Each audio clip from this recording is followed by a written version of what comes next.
Tutti, buenas noches familia, amigas y amigos, bienvenidos a este su espacio, su casa, la casa de todos y la fórmula antinovelas Lilith en CDN. Tenemos, bueno, ustedes saben que empezamos la semana los martes y tenemos un contenido súper especial, tranquilidad de espíritu, que tenemos información importante para tranquilizarnos y cuidarnos todo al mismo tiempo. Les cuento el contenido. Arrancamos aquí con el doctor Emil Jorge Mansur, quien tengo a mi derecha, que viene a hablarnos todo lo que debemos saber sobre el coronavirus. Usted sabe muy bien que el doctor Jorge Mansur, bueno, Emil Jorge Mansur, perdonen, es neumólogo y también intensivista y broncoscopista, o sea, sabe de eso sumamente bien informado este doctor. Qué bueno que lo tenemos aquí para que nos hable de esta enfermedad. Seguimos luego con el asesor, en finanzas personales, Manuel Vilches, quien viene a hablarnos de cómo tener un 2020 financieramente exitoso, ya lo sabe. Y cerramos, por supuesto, con los economontros, hablando de economía. Ellos traen las novedades, las últimas novedades en la macroeconomía a nivel mundial y también local. Doctor Mansur, bienvenido. Gracias por la invitación nuevamente. La verdad que yo estoy muy fascinada de tenerlo porque las informaciones que usted nos había dado cuando todavía no se conocían casos aquí fueron muy interesantes, y entonces ahora que ya nos picó cerca con el italiano, ya queremos ahora saber mejor todas estas cosas, doctor. Cuéntenos. Es así. Bueno, ya tenemos un caso y estamos ya con protocolos institucionalizados casi en todas las partes del país. Hasta ahora estamos controlados, solamente hay un solo caso. Hemos tenido amenazas de otros pacientes que han cumplido criterios para ser pensado el diagnóstico del COVID, pero gracias a Dios se han confirmado que están negativos. Hasta lo último que tengo entendido, queda un paciente en Robert Rick que hoy se confirmó que no tiene, y el italiano que tenemos aislado. El punto del italiano es que, como bien usted había señalado la otra vez que vino, que se incuba el virus 15 días y puede no ser sintomático, le hace asintomático durante ese periodo de tiempo. Tenemos en cuenta que el italiano tuvo 2 días, bueno, llegó sin ningún síntoma aquí al país, tuvo 2 o 3 días sin presentar síntomas, ¿cierto? Y presentó los síntomas. Y entonces en ese trayecto de tiempo, obviamente, tuvo intercambio con mucha gente. Tengo entendido que para dicha de la situación, el paciente lo tuvieron vigilado por cámaras CCD, o sea, pudieron rastrear hasta el primer contacto que tuvo. Tiene mucha gente bajo vigilancia. O sea, han hecho un buen trabajo con esa parte, según me informan del área de epidemiología. Ok, entonces esas personas, asumamos que se identifican que tuvieron contacto con este individuo, que es portador, digamos así. No, él está infectado. Es que está infectado. Él lo tiene. Ajá, que lo tiene. Entonces, ¿corresponde hacerles una cuarentena a esas personas también, a ponerlas en observación? ¿O todo depende, porque simplemente la van a vigilar, le hacen las pruebas, si no salen positivas no pasa nada. Se le hace muestra con hisopado y se vigilan. Después de eso se van descartando esos casos. ¿Esas muestras no tienen que llevarse fuera, doctor? Ya no. Ya Aquí están procesando las muestras aquí en el Laboratorio Nacional. O sea que vamos bastante bien. ¿Y el tiempo de respuesta de una prueba de esas? Están dando que aproximadamente son como 6 horas, según lo último que revisé. Hay un protocolo nuevo de que hay otra prueba que van a implementar que quizá dure un poquito más, pero la prueba que están utilizando y se han usado en estos casos ha sido de 6 horas. De 6 horas. Y es confiable, es una prueba. Hasta ahora sí. Sí, pero obviamente quieren otro método también. Están probando a ver cómo van a hacer otros pesquisajes. Ahorita, no bien venía para acá, ya vi un protocolo nuevo que salió, avalado por las 3 sociedades, para el manejo y tratamiento de esos casos, para intentar evitar el pánico masivo, intentar evitar el abarrotamiento de las emergencias, que es algo que va a ser complicado, y también el despilfarro de los recursos, especialmente lo de las mascarillas. Sí, que me han dicho que ya no hay en el mercado mascarillas porque todo el mundo ha comprado masivamente. Todo el mundo compró todo. Dios mío, que es como esa fiebre que nos da cuando los huracanes, que la gente se pone loca. Así es, que compran hasta zapatos. Entonces, doctor, sobre la mascarilla para arrancar, sabemos muy bien que lo que se ha dicho, lo que ustedes los expertos señalan, es que la persona que está contagiada debe usarla para evitar el contagio a otros. El sospechoso es el que debe utilizarla. Pero el que no, por ejemplo, no debe usarla. No es necesario utilizarla. Las mascarillas, principalmente las N95, que es donde está el principal problema, tienen que dejarse para el personal de salud o las personas que están trabajando con pacientes o personas altamente sospechosas de enfermedades respiratorias. Pero por el momento eso no hay que estarlo comprando. Y ya, o sea, es un abarrotamiento, ya en la farmacia no hay nada. Claro. Y los centros de salud entonces, cuando llegan los casos sospechosos, se nos están acabando los recursos. Van un momento, se van a acabar la mascarilla. Claro, bueno, habrán que mandar a buscar rápidamente, más asumo yo de urgencia. El punto es ese, que si los suplidores se le acabó a nivel internacional. Bueno, claro. Porque el problema no es aquí solamente, local, el problema no es local, doctor, el problema es internacional. Entonces ahí es donde está la situación que tenemos. Tendremos que crear conciencia a los que han comprado toda esa mascarilla y empezar a repartirlas y devolverlas. Intentar de no seguir abusando del sistema, porque si se deja la compradera, va a volverse a llenar otra vez el mercado porque los centros que producen y distribuyen van a seguir produciendo y distribuyendo. Claro. O sea, ahora mismo ahí donde estamos, o sea, se ha acabado todo. Gracias a Dios, este mismo pánico ha hecho que permitamos también que encontremos muchas influencias y también se están tratando a tiempo y detectándose a tiempo otras complicaciones. Entonces, el tema aquí va a ser qué tan rápido o qué tan efectivo podamos seguir controlando los casos y evitar que se esparza más la enfermedad, que es algo que mucha gente dice que va a ser inminente, que va a formar eventualmente parte de la flora de los virus que normalmente dan la gripe, pero no sabemos eso todavía. Claro, y como todavía no se ha conseguido la vacuna, ni se conoce bien si el virus puede mutar, no se ha sabido de mutación de este virus. Por el momento no. Hay tratamientos prometedores con clorquina, con antivirales, pero también anuncian de Estados Unidos que supuestamente ya a principios de verano puede ser que haya un tratamiento ya definido y que también saquen una vacuna prontamente, quizá en los próximos meses. Claro. Próximos meses estamos hablando de 6 meses, casi a un año. Claro, pero de aquí a allá el coronavirus está en todas partes, doctor. Es así. Lamentablemente él va a seguir corriendo porque, como una vez dije en el programa anterior, que somos una aldea globalizada, o sea, aquí hay contacto con todo el mundo. A menos de que haya un cierre completo, y eso no ocurre, se va a regar. Entonces vamos a ver y aclararle un poco a la gente qué tan letal y qué tan peligroso es el coronavirus. Digamos, hay muchos casos, la mayoría de ellos, donde la persona tiene simplemente los síntomas de una gripe y lo supera muchas veces sin darse cuenta que ha sido el propio coronavirus. Exactamente. El tema es el siguiente, estamos hablando de las personas que han sido identificadas como contactos de otros pacientes y a eso se le han hecho las pruebas. Pero por el momento, paciente que tiene sintomatología respiratoria, fácilmente que no se hace la prueba, no se le detecta una posibilidad epidemiológica de que fue eso y se curó, no se va a contar. Claro. Ahora, se está haciendo un buen trabajo de conteo de pacientes. ¿Qué pasa? La tasa de mortalidad actual anda como en 3.1%. La vez que conversábamos estábamos como en 1 y algo, 2%. El tema es que ya hay más pacientes, ya tenemos un número quizás más homogéneo. Hay un volumen mayor, claro. Pero estamos hablando que lo que hay todavía no hemos llegado a los 100.000 afectados, estamos cerca, a nivel mundial. O sea, hay personas, que han matado a todo el mundo. Eso no ha matado a todo el mundo. Claro que no. O sea, 3.000 pacientes fallecidos comparativamente, son muchos, pero comparativamente con la población de China, por ejemplo, de a millones, no representa ni un 1% de nada. Claro, claro. Entonces, ¿qué es lo que sí tenemos que saber? ¿Que tiene una tasa de letalidad? Sí, de un 3%. ¿Que hay virus más comunes, más agresivos y con mayor mortalidad? Sí, también. Ahora, que de los pacientes que le da el coronavirus, como un 20% van a hacer manifestaciones más severas que los otros, es cierto. Pero estamos hablando que un 80% se va a pasar como una gripe normal, sin más nada que preocuparse. Dicen que las personas de mayor edad o personas que tengan quizás una condición de enfermedad son los grandes riesgos. Ahí es donde tenemos el problema. Hombres mayores de 50, 65 años específicamente, con enfermedades comórbidas como hipertensión, diabetes, cáncer, enfermedades autoinmunes, asmáticos que no usan su tratamiento, son pacientes de alto riesgo para adquirir la infección y de fallecer por ella. Bien. Esa es la población en riesgo que se ha determinado actualmente. Claro, que ya tienen un padecimiento y entonces el virus se agrava. Exactamente. Porque no tienen las defensas, digamos, exactamente. Organismo. Entonces, a la población de común que no tiene estas enfermedades, bueno, primero vamos a ir en orden. A esas personas que pudieran estar en cuadro de riesgo, ¿qué se les recomienda, doctor? Que vayan a sus médicos, reinicien sus tratamientos y no se descuiden. Es algo importante que los hábitos de la mayoría de los pacientes aquí es abandonar su tratamiento, darla de guindar, no vuelven nunca más al médico, porque yo no voy a ser adicto a pastillas. Si usted tiene un problema, vaya y chequéeselo, contrólelo, para que su defensa, su cuerpo esté en las mejores condiciones posibles, por si a usted le da. Claro. Porque no solamente por si le da ese, va y si le da una influenza, le da una influenza B, le da una influenza A, o le da hasta un enterovirus, un rinovirus, que andan también en el ambiente, son los causantes más frecuentes de gripe. Y que tienen también una alta tasa de mortandad. Eso no, realmente no. El problema es que son virus que si se pegan con otra cosa, ahí quedan más agresivos. No es lo mismo una gripe en una persona sin enfermedades que en un paciente de 80 años que sufre de diabetes. Claro. La gripe a ese le va a pasar como una aplanadora. En el caso de un paciente más joven quizás no va a pasar eso. ¿Cuál es la principal diferencia desde el punto de vista de la sintomatología del paciente y también de las repercusiones que tiene como tal, del coronavirus en versión a quizás la influenza más peligrosa? Clínicamente son prácticamente indistinguibles porque son los mismos síntomas.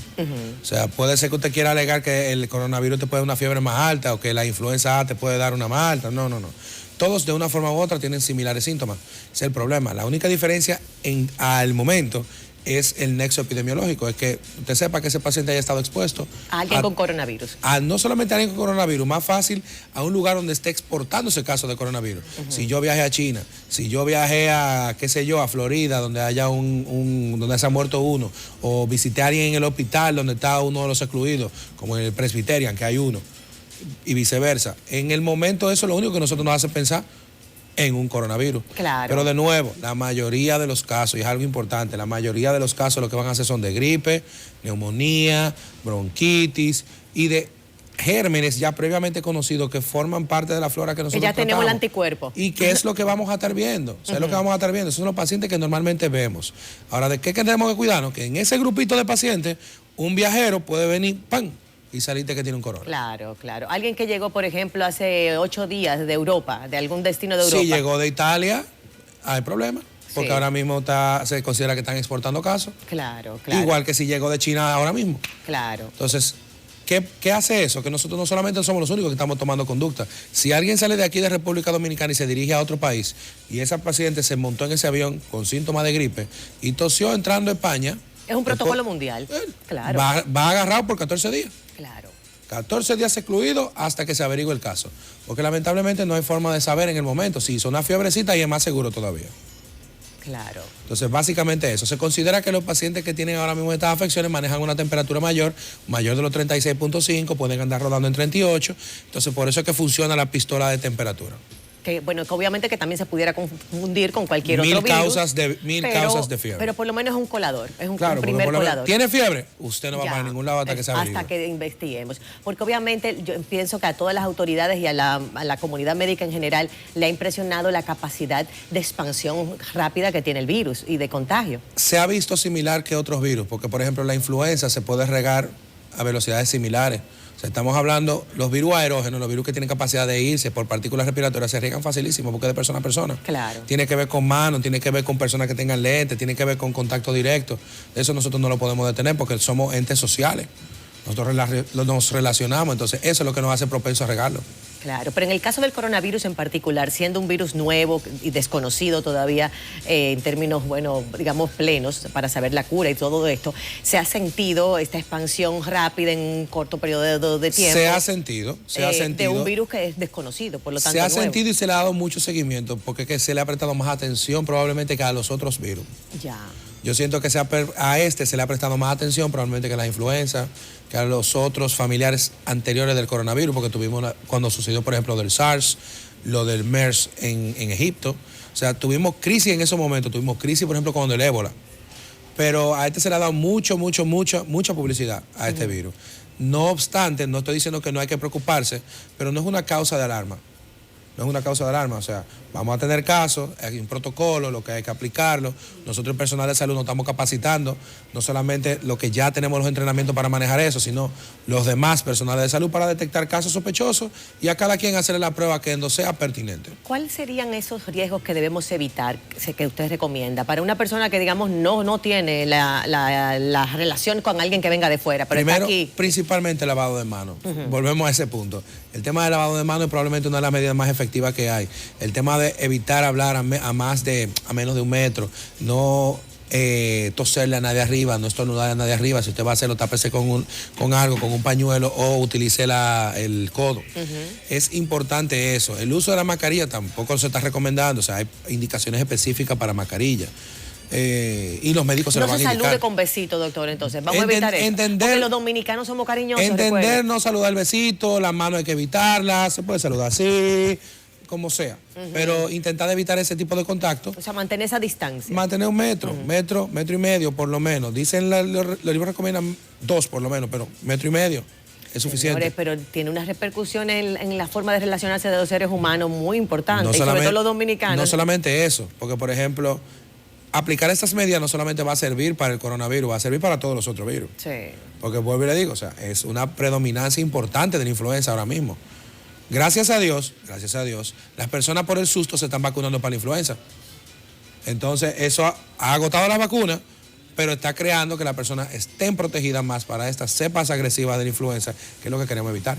El tema y el riesgo de que el coronavirus mute, que es el gran miedo de todo el mundo, dice, bueno, porque todavía se le encuentra la vacuna, pero puede mutar en este tiempo. ¿Qué tan, vamos a decir, inminente es ese riesgo? Bueno, por el momento no hay evidencia de que pueda hacerlo. No es como el virus de la influenza, que tiene unos puntos a nivel de su diseño, vamos a llamarle así, que rotan con facilidad. Este virus no tiene esa característica. O sea, su forma, por el momento, no se ha sugerido que puede hacer ese tipo de mutaciones. Entonces, ¿qué es lo que hace la vacuna? La vacuna coge algo en el virus, o un pedacito del virus, se lo enseña al cuerpo, y como eso es constante entre el virus, si el cuerpo identifica que eso no es de él, lo ataca. Claro. Ese es el objetivo. Sí. Entonces ahí crea de una vez la defensa. Ahí crea la defensa, crea los anticuerpos, los que van a ir a pelear contra ese virus cuando tú te expongas a eso.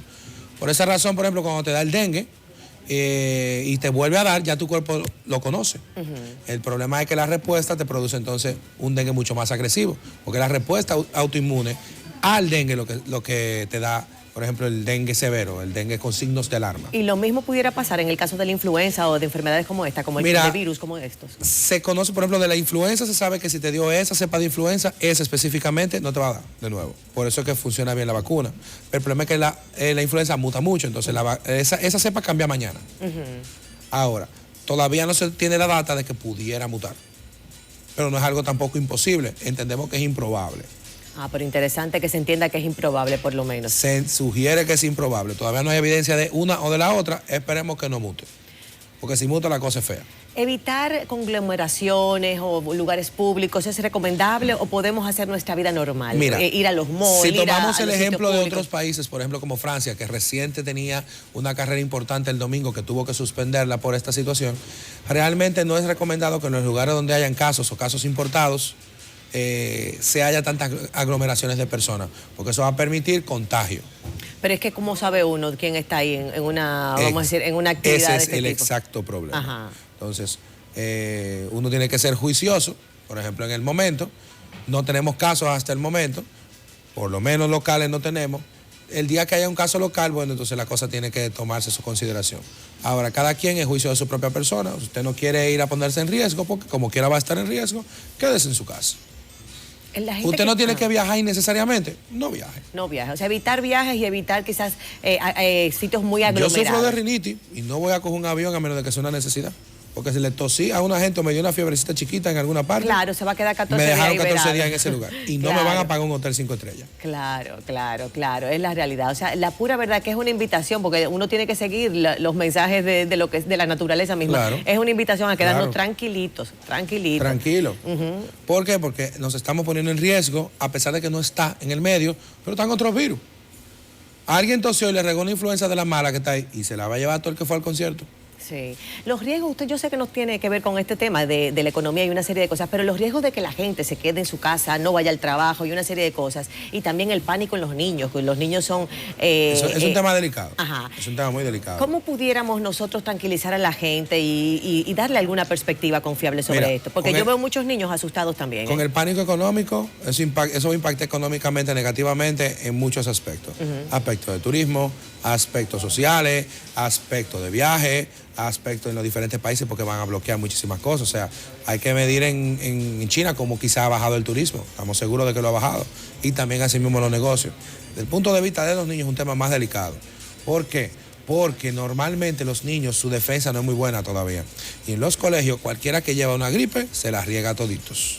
Entonces, por el momento, entiendo que no hay que volverse loco.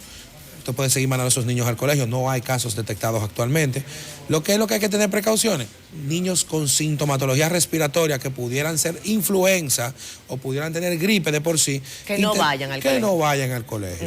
Intentar de llevarlo al médico, que le hagan las pruebas. ¿Por qué? Porque un niño malo con influenza te llena el colegio entero de influenza. No es que hubo un brote, no, porque la gente usa muy mal. Hay una no. Es que se contagia. Es que se contagia. Y están cerca. Porque los niños no tienen esa medida. Ellos si están pegados, si están jugando, están jugando. O sea, usted no le puede decir a un niño que no se dé un abrazo con el otro. Eso no va a pasar. Claro. Sí, oye, si a los adultos nos da trabajo cambiar esas costumbres que tenemos, imagínense a los niños. Señores, doctor Mansur, muchísimas gracias. Nos seguimos dando la mano y todo. No, yo no tengo problema. Yo no tengo problema todavía. Bueno, vamos a quedarnos un poco más tranquilos gracias al doctor Mansur, que siempre tan diligentemente y con tanta información de último minuto, pues nos informa a todos cómo manejarnos ante estas calamidades, circunstancias o amenazas que vemos. Pero la pura verdad es que hay que mantenerse tranquilo, confiado, tener las medidas de seguridad recomendadas, pero no volvernos locos, porque el pánico sí que ayuda poco. Mira, hasta pegó, doctor. Vamos a una pausa y regresamos con más de su contenido. Ahora recibimos a Manuel Vilches, que viene a hablarnos de cómo tener un 2020 financieramente exitoso. Ya lo saben.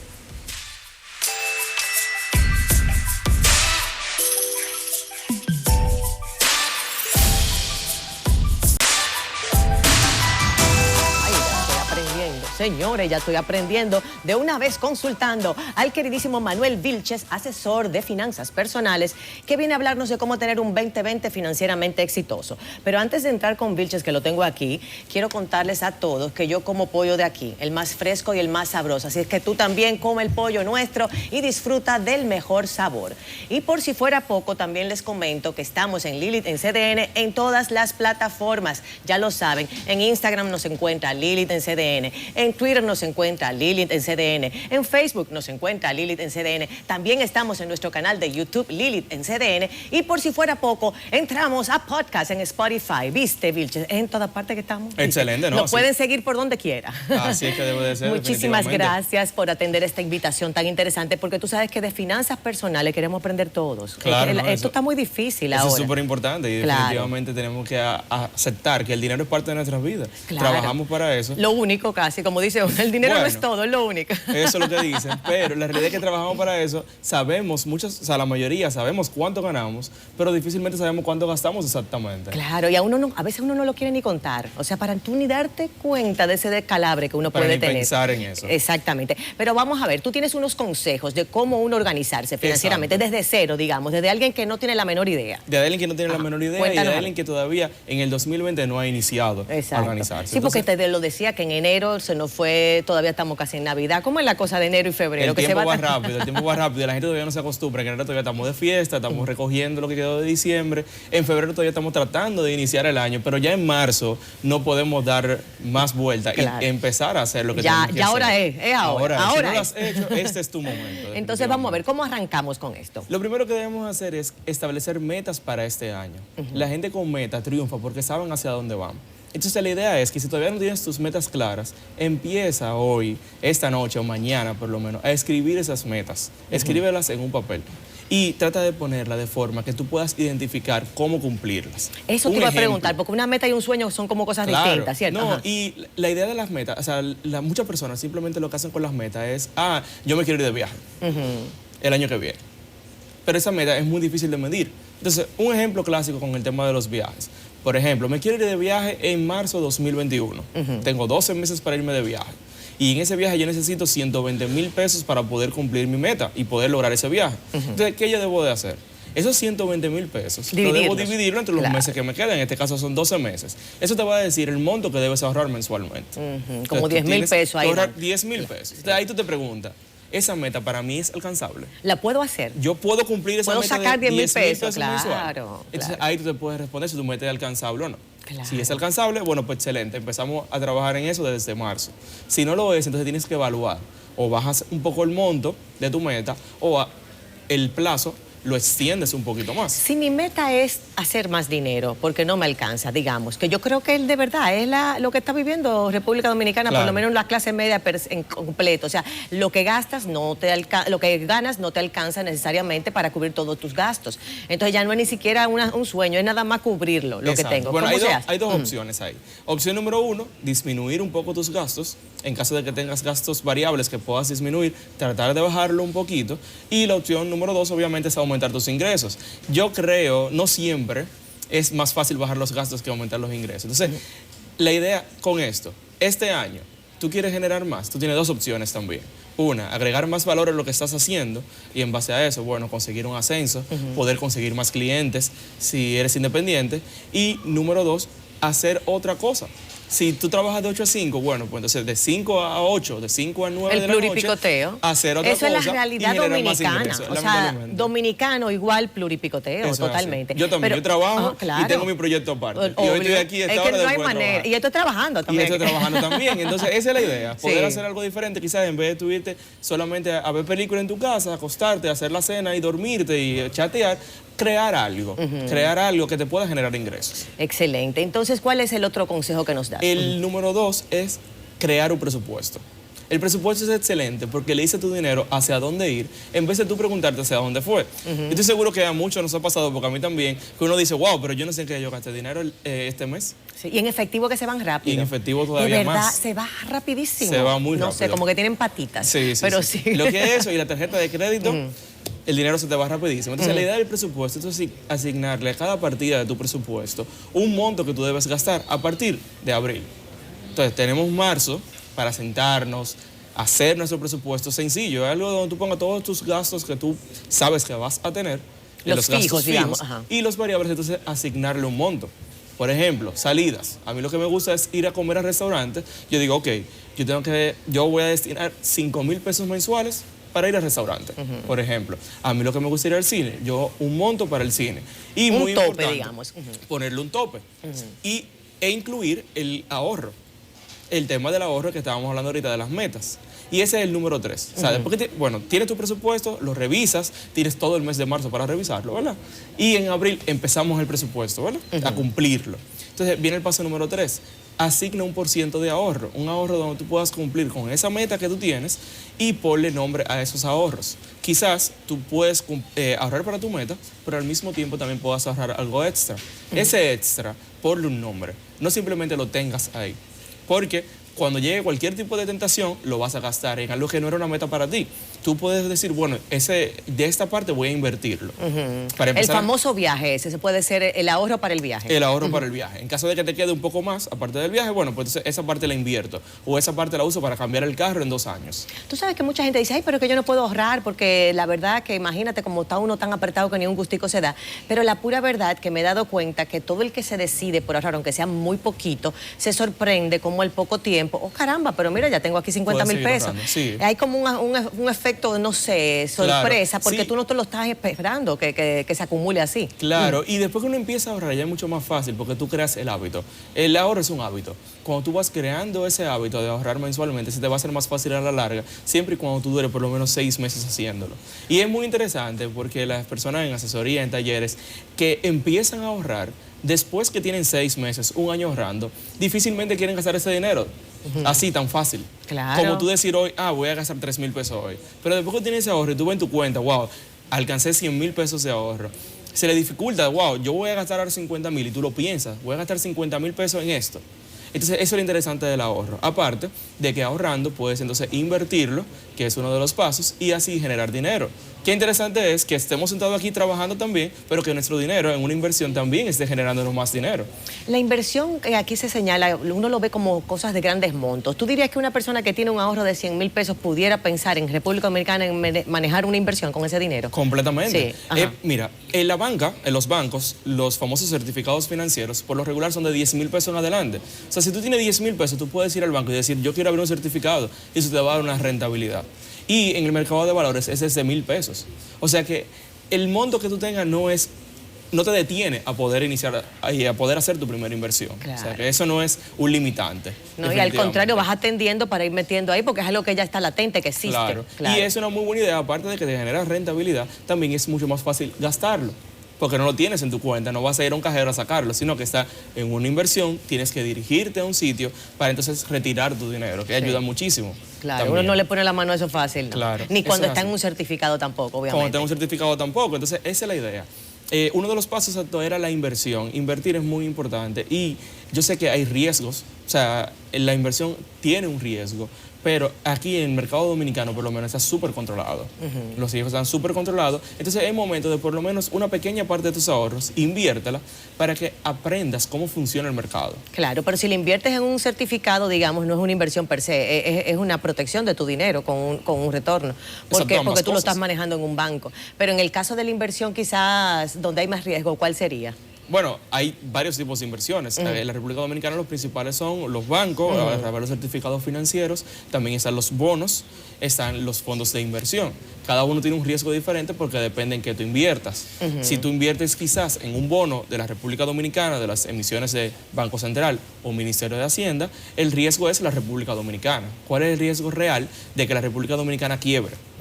O también tú puedes comprar un bono de una empresa, hay varios bancos, hay varios puestos de bolsa, hay varias empresas grandes que emiten bonos y tú asumes el riesgo de eso. Si ese banco en dado caso quiebra, entonces tú tendrías problemas con tu inversión. Sí, claro. Ese es el riesgo. Y bueno, el riesgo está también en las marcas muchas veces del mercado desconocidas, los nuevos, porque ya hay instituciones establecidas que obviamente generan mucha confiabilidad. Claro, esa es la realidad, pero el mercado de valores está sumamente regulado en la República Dominicana. Eso es una realidad y que lo podemos ver a diario.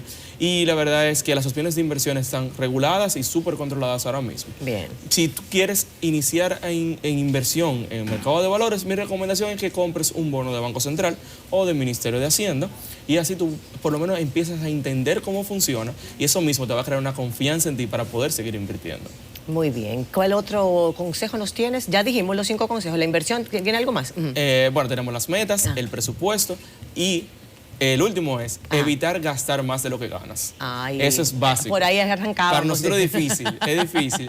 Sobre todo que, como tú bien decías ahorita, hay muchos gastos, los ingresos a veces no dan, pero tenemos que tratar de evitar gastar más de lo que ganamos, porque cuando hacemos eso, entonces tenemos que recurrir a préstamos. Claro. Y de verdad, es muy cuesta arriba tú tener que ir a tomar un préstamo para cubrir tus gastos y no para alcanzar una meta. Claro. No es lo mismo cuando tú vas, wow, tengo que pagar mi tarjeta, tengo 100,000 pesos aquí que debo de la tarjeta cobrando intereses. Muy inteligente de tu parte sería coger un préstamo. Pero la sensación no es igual a tú ir a coger un préstamo hipotecario y tú decir, wow, aquí tengo mi casa, le estoy pagando, pero puedo ver mi casa. Claro. Cuando uno coge un préstamo para ese tipo de cosas, de gastos de la tarjeta, ya tú lo gastaste, ya tú no lo ves. Y aparte de eso tienes que pagar los intereses de algo que ya se gastó. Exactamente. Eso es triste. Entonces, por donde quiera. Por eso tenemos que evitar gastar más de lo que ganamos. Señores, qué bien, Vilches, me encantó todo lo que has dicho. Estoy aprendiendo muchísimo. Usted también espero que haya aprendido con Manuel Vilches. Lo puede seguir en las redes sociales así mismo, ¿cierto? Sí, en Instagram así mismo. Manuel Vilches con B corta y doble Z. Con doble Z, Vilches.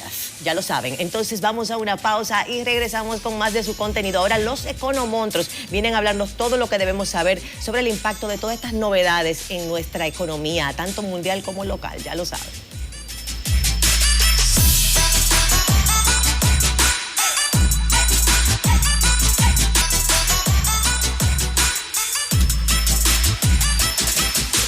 Señores, y ya se están riendo los economontros. Y eso que ellos no tienen tantas buenas noticias, creo yo, que dar. Yo creo que aquí hay cosas que nos van a preocupar un poquito, pero dicen que no, que siempre hay luz al final del túnel. Aquí con nosotros, los economontros, José Alfredo Guerrero, aquí a mi derecha, y Héctor Guiliani Curi, aquí a mi izquierda. Ya lo saben. Ay, le ha gustado. ¿Por qué está tan lejos? Está por el coronavirus. El coronavirus, yo sabía, pero señores, yo no he jugado con ningún extranjero. Estamos exagerando. Vamos. Son dos relajados. Señores, la economía, con este coronavirus mundial, la economía mundial. Bueno, hasta el doctor Mansur habló un poquito aquí del impacto en el coronavirus de la economía mundial en términos generales. Y aquí se suma entonces esta situación, vamos a decir, de incertidumbre con el proceso de elecciones. Entonces digo yo, ¿cómo está la cosa aquí? ¿Qué dice José Alfredo? ¿Cuál es el impacto que estamos teniendo en la economía o que podemos prever? Todavía está por verse los impactos, pero lamentablemente siempre aparecen gente que viene con las ideas peores. O sea, yo me sorprendí esta mañana con el listín diario de una persona que fue superintendente de valores y superintendente de bancos, diciendo que en condiciones, por ejemplo, como la que se está presentando, lo que tiene que hacer el Estado es tomar control de los bienes principales que se necesitan para enfrentar una crisis y entonces ponerle un control de precios. O sea, vamos a decir, instrumentos como, ¿qué? Como una mascarilla para el coronavirus. Ajá, o sea, la mascarilla entonces lo que tiene que hacer el Estado, como hay un problema de esta naturaleza, entonces decir, miren, la mascarilla se va a tener que vender al mismo precio, por ejemplo, que se vendía antes de la crisis. O sea, digamos $1, por decir algo.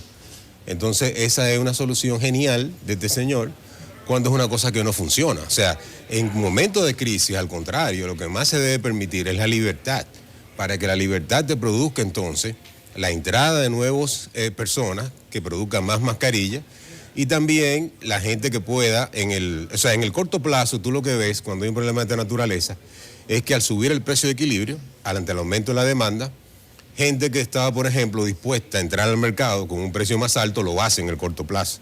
Pero asimismo, como los precios están altos, lo que se genera entonces es, de parte de empresarios actuando en libertad, aumentar la oferta, o sea, entrar al mercado de la mascarilla. Entonces, y me dicen que se han agotado las mascarillas, José Alfredo. Pero van a venir si se mantienen los incentivos de los precios, o sea, si los precios siguen funcionando.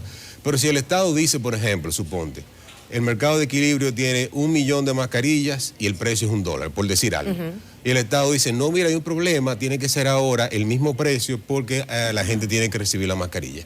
Bueno, hay un suplidor que quizás no le interesa, entonces menos mascarilla en el mercado. ¿Quién la va a producir? O sea, si el mercado ya estaba en equilibrio, no te van a producir una mascarilla más, porque tú dijiste, no, el precio es $1, sigue igual. Claro. Entonces tú matas el incentivo. Claro. Una cosa y absurda. necesitándose la mascarilla, ahí no se le puede poner limitantes Claro, a eso. Bueno, conversábamos, da el ejemplo que tú decías de las importaciones, ¿no? Dale.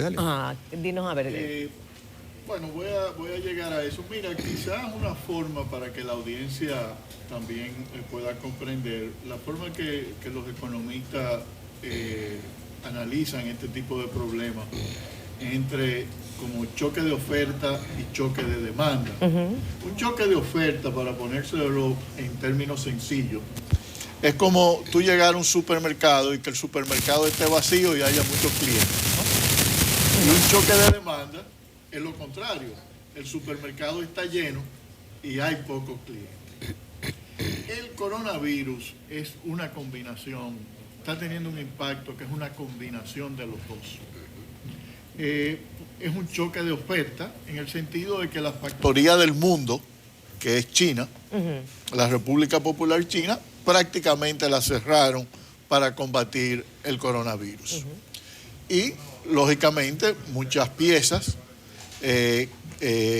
no pueden llegar a los mercados externos, como Corea, como Japón, que ha tenido que cerrar sus fábricas, y dentro de la China misma... era un suplidor importante de piezas para cantidad de manufactura y de industria. De industria, entonces también, es decir, la economía mundial no es como la economía de hace 30 años, donde tú si producías un carro, tú lo producías desde el comienzo al final. No, eso lo producen, un carro lo producen 20.000 fábricas, 30.000 piezas de vehículos. Son probablemente producidas por 20.000 o 30.000 fábricas que se especializan en una sola pieza. Y eso, lógicamente, se ha paralizado. ¿Y qué ocurre cuando se paraliza? Que esa gente, primero, no están trabajando. Y si no están trabajando, no reciben ingresos. Y si no reciben ingresos, no gastan. Y eso entonces se lleva a un choque de demanda. ¿Y cómo nos va a impactar, por ejemplo, ese choque de demanda? China es probablemente, es el país que más gasta en turismo. 250 billones de dólares anuales, mucho más que los Estados Unidos. Pero ese mercado chino básicamente va a Europa y los países asiáticos. Y los países europeos, que son una importante fuente de demanda de nuestro turismo, entonces va a ser afectado. Y esas personas van a dejar de venir al país y, en adición al choque anterior que se había producido por las muertes de turistas en la República Dominicana, se le añade esto. Lógicamente, esto tiene sus aspectos también positivos. ¿Cuáles, por ejemplo? Bueno, al caerse la demanda, los precios de los combustibles se han caído y, lógicamente, la economía dominicana va a tener que gastar mucho menos en petróleo importado. Y hemos tenido la suerte que durante el tiempo de crisis el precio del oro se dispara y también eso nos ha beneficiado. Pero el oro emplea 3 gatos. Exactamente. ¿Entiendes? Y el petróleo, las gasolineras y el transporte. Entonces, en una economía como la dominicana, es importante que las autoridades reaccionen ante esta situación, ya sea flexibilizando la política monetaria, y también con una política fiscal expansiva. Eso es lo que yo creo. Muy bien. Fíjate tú que con el tema del coronavirus, aunque nosotros todavía no, vamos a decir, no tenemos un caso de un local dominicano confirmado, sino solamente este caso del italiano, genera una serie de limitantes en la gente. Fíjate, la gente empieza a decir, yo mejor no salgo, mejor me quedo en mi casa, esto, mientras menos lugares multitudinarios vaya mejor. Entonces esos conciertos, por decirte algo, quizás la gente se siente más aprensiva. Pudiéramos, ese tipo de manifiesto, vamos a decir, de miedo en la población, puede generar un impacto negativo en el consumo interno, o sea, del mismo dominicano, no sí, eso es lógico, sí. Y dependiendo de cuánto dure, se afecta, claro está. O sea, la gente se acomoda, se ajusta, ¿no? Y eso es importante que la gente también tenga conciencia de lo que está pasando y ajuste sus patrones. Y entonces ese ajuste, ¿qué impacto tiene en la economía dominicana? Pero lo que tú acabas de describir, eso es lo que ha ocurrido en los lugares donde el coronavirus ya se ha expandido. Es decir, la gente no va a restaurantes, la gente no va a tiendas. Apple, por ejemplo, Ambev redujo sus proyecciones de beneficio en un 10% porque China es un consumidor importante durante el año lunar de cerveza. Y básicamente la gente no estaba consumiendo cerveza ni en su casa, ni estaba saliendo. Y lo mismo le ha pasado a Apple con los teléfonos, la gente no va a tienda. Y eso puede pasar aquí si hay una expansión del coronavirus dentro de la población dominicana. Muy bien. El tema de los impuestos y también de las tasas vamos a decir, de préstamos y demás, ¿se deberían flexibilizar para motivar el consumo? He entendido que hay algunos países que han tomado medidas para motivar a la gente a consumir. Bueno, es una medida, en realidad debe ser una política fiscal. Pero antes de eso, fíjate, en los Estados Unidos tomaron esa medida, pero los mercados... fue hoy, creo que fue hoy. Y los mercados reaccionaron inmediatamente, se recuperaron, pero después se dieron cuenta, en realidad, esto es muy poco y la política monetaria no puede hacer mucho en contra de esa situación y volvieron a caerse. Claro, porque aunque tú tengas dinero, si tu intención es que no quieres ir para no contagiarte, aunque tengas el dinero no va. Yo lo digo en el caso de la República Dominicana antes de que nos impacte. Es decir,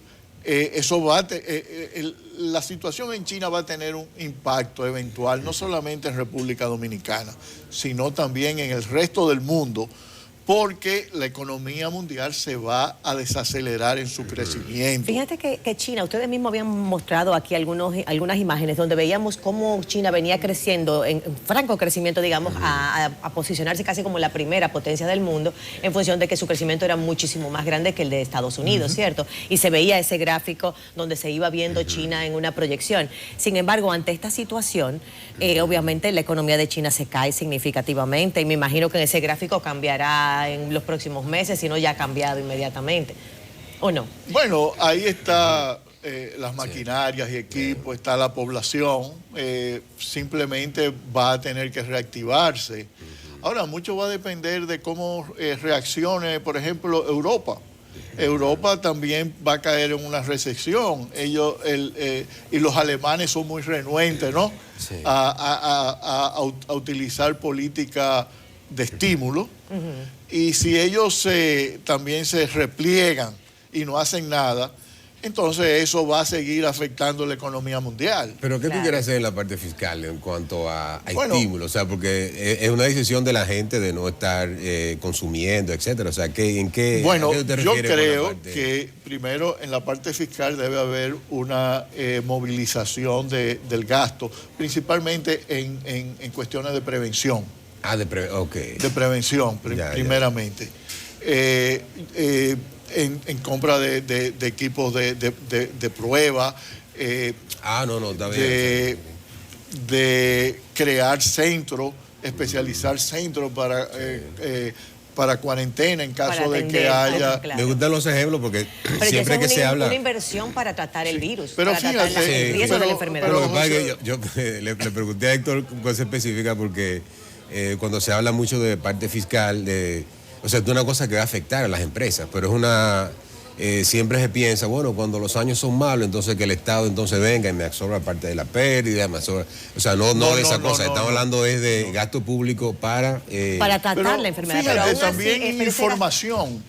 El gobierno gasta miles de millones de pesos en propaganda política, cuando debería estar gastando en informar a la población a través de los programas de opinión pública y a través de los diferentes medios de los diferentes medios masivos de comunicación de cómo prevenir este virus, dónde uno tiene que ir si hay síntomas.